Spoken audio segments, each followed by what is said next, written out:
En 2026, A1 Pictures fait penser à de nombreux animes à succès tels que Anohana, Sword Art Online ou encore Kaguya-sama Love is War. Dans cette vidéo, nous allons revenir en 2010, une année au cours de laquelle le studio a enchaîné les séries dont 3 productions originales. Il s'agit du projet Anime no Chikara qui a été initié par la chaîne TV Tokyo et la société de production Aniplex. Sola no Woto, Senko no Night Raid et Seikimatsu Okulgakuin sont les séries qui constituent ce projet. Avant d'entrer dans la présentation détaillée de ces animes, intéressons-nous aux origines d'Anime no Chikara.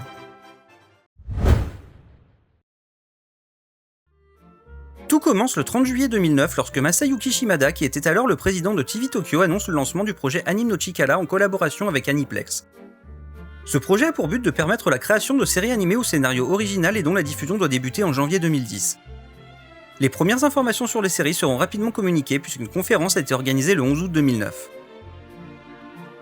Il a alors été annoncé que les 3 séries seraient animées par A1 Pictures, un studio qui a été fondé en 2005 par Aniplex. Comme annoncé précédemment, elles auront tout un scénario original et la première d'entre elles est Sola no Woto qui avait été dévoilée le mois précédent par Aniplex. Les 2 autres sont nommées Senko no Night Raid et Seikimatsu Okulgakuin. Nous allons maintenant découvrir en détail ces 3 séries, à commencer par Sola no Woto qui a été la première à être diffusée. Le premier des 3 projets liés à Anime no Chikara à avoir été diffusé est Sola no Woto, une tranche de vie humoristique. Cette série totalise 12 épisodes et elle a été diffusée entre le 4 janvier et le 22 mars 2010. La réalisation de cette série, aussi connue sous le titre anglais de Sound of the Sky, a été confiée à Mamoru Kanbe. Il a commencé sa carrière dans les années 1980 et a travaillé chez plusieurs studios. Après avoir réalisé quelques OVA dans les années 1990, il a occupé ce même poste dans les années 2000 sur Elfenlied, Is Pure ou encore Letterby. Après Sola no Woto, il a continué à réaliser des séries importantes comme The Perfect Insider, The Promised Neverland ou Shoshimin, How to Become Ordinary. Le design original des personnages est l'œuvre de Mel Kishida, un illustrateur qui est également actif dans le milieu du jeu vidéo. Du côté de l'animation, il a aussi travaillé sur Anasaku Iloha, 22-7 ou Blue Reflection Ray. Du côté du scénario, il a été écrit par Hiroyuki Yoshino. Dans sa carrière, il a notamment été le scénariste principal de Macross Frontier, Guilty Crown ou encore World Trigger. Comédie, tranche de vie et musique sont au programme de Sola no Woto. Un cessez-le-feu a été proclamé après une longue guerre et la seconde classe Kanata Solami se retrouve affectée à un nouvel avant-poste.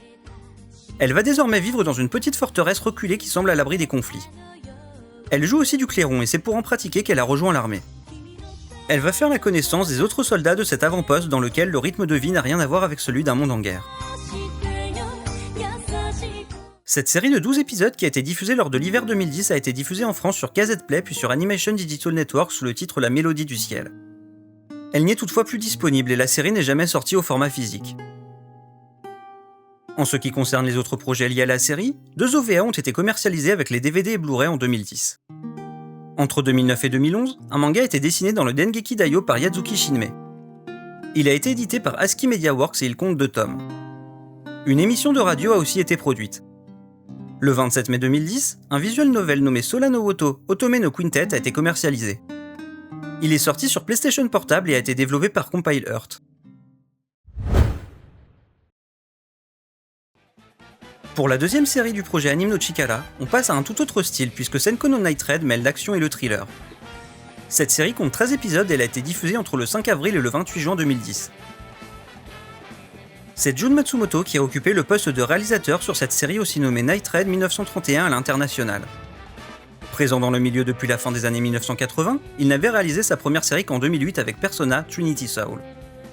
Depuis Senko no Night Raid, il a occupé ce même poste sur des projets de moindre envergure comme Brothers Conflict, Infinity T-Force, Farewell Friend ou encore Kawagoe Boys Sing, Now or Never.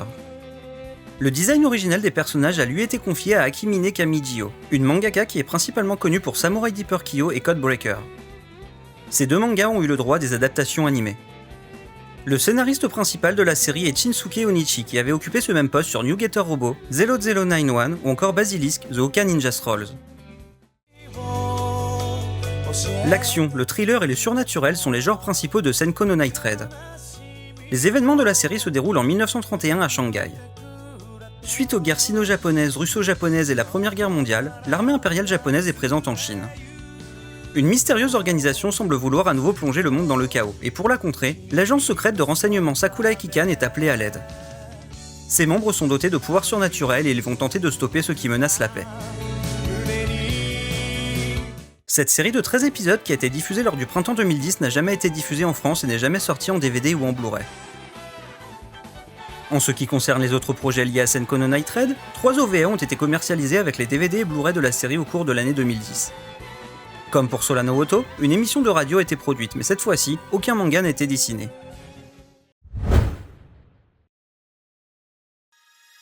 Seikimatsu Okulgakuin est la troisième et dernière série du projet Anime no Chikara.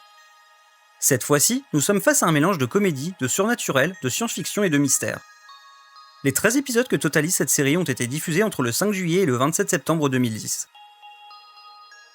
Contrairement aux deux autres séries, la réalisation de Seikimatsu Okulgakuin a été confiée à quelqu'un qui a commencé sa carrière au début des années 2000, Tomihiko Ito. Il a notamment travaillé chez Madhouse en tant qu'assistant réalisateur sur les films La Traversée du Temps et Summer Wars de Mamoru Hosoda. Après avoir travaillé sur Seikimatsu Okulgakuin, qui est aussi connu sous le titre anglais de Occult Academy, il a commencé à prendre de l'importance dans le milieu. En effet, il a par la suite été le réalisateur des 2 premières saisons de Sword Art Online, de Silver Spoon, D-Raised ou encore de The Millionaire Detective, Balance Unlimited. Le character designer original du projet est Gato Aso, un mangaka qui est aussi connu pour avoir créé le design des personnages de Seilei no Molibito pour Production IG. Si plusieurs scénaristes ont été impliqués sur la série, c'est Seiichi Minakami qui en était le principal architecte. Il est aussi connu pour son travail sur Paranoia Agent, Chigurui ou encore Sacrificial Princess and the King of Beasts. Seikimatsu Okulgakuin est une série qui mêle comédie, surnaturel, science-fiction et mystère. En 1999, l'Académie Waldstein est un lieu consacré à l'étude des phénomènes paranormaux. Maya Kumashiro se rend sur place pour assister aux funérailles de son père qui en était le directeur. Alors qu'elle ne croit pas aux phénomènes paranormaux, elle va faire la rencontre de Fumiaki Uchida qui dit venir de l'an 2012 afin d'empêcher une invasion extraterrestre. Il va donc chercher à empêcher une prophétie de Nostradamus qui dit que l'Académie va être l'épicentre d'un cataclysme mondial. Avec l'aide de Maya, il va enquêter sur la mort de l'ancien directeur et cherche à empêcher la fin du monde qui approche. Cette série de 13 épisodes qui a été diffusée lors de l'été 2010 ne nous a jamais été proposée en France et n'est jamais sortie en DVD ou en Blu-ray. Pour les autres productions liées à la série, 4 épisodes spéciaux de quelques minutes ont été commercialisés avec les DVD et Blu-ray de la série à la place des OVA proposés sur les 2 autres projets. Comme pour les 2 autres séries, une émission de radio a été produite. En ce qui concerne les adaptations, 2 mangas ont été dessinés. Le premier a été confié à Keitolu et il a été intégralement publié en 2010 dans le Monthly Comic Alive. Il ne compte qu'un seul tome chez Media Factory. Le second manga est nommé Seikimatsu Okulgakuin Plus et il a été dessiné par Ashita Morimi. Il a été publié en ligne dans le Comic Alive Plus de Media Factory et il en est lui aussi resté à son premier tome. C'est aussi en 2010 qu'a été publié un light novel comprenant plusieurs histoires courtes écrites par différents auteurs. Après avoir connu la diffusion de ces 3 séries, le projet Anime no Chikara a donc pris fin.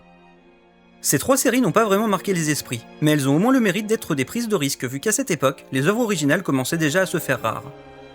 Pour l'anecdote, des rumeurs d'une 4e série ont circulé, mais il s'agissait d'une erreur. En effet, la série en question n'est autre que Puella Magi Madoka Magica qui, bien que produit par Aniplex, n'était pas diffusé par TV Tokyo et était animé par Shaft. En 2012, Koichiro Natsume, qui était le président d'Aniplex à cette époque, a donné une interview aux médias Anime News Network dans laquelle il est brièvement revenu sur le projet. Il disait alors que Anime no Chikara était considéré comme un échec pour Aniplex. Il mentionnait toutefois que cela avait servi d'apprentissage pour la société qui aura ensuite produit des œuvres originales à succès comme Puella Magi Madoka Magica, Anohana ou encore Guilty Crown. Depuis l'époque de cette interview, la société a continué de produire de nombreuses œuvres originales. Du côté de A1 Pictures, le studio a continué son ascension et a animé de nombreuses séries. Des productions originales sont toujours animées au sein du studio à l'image de Anohana, Sulitama ou Lycolis Recoil.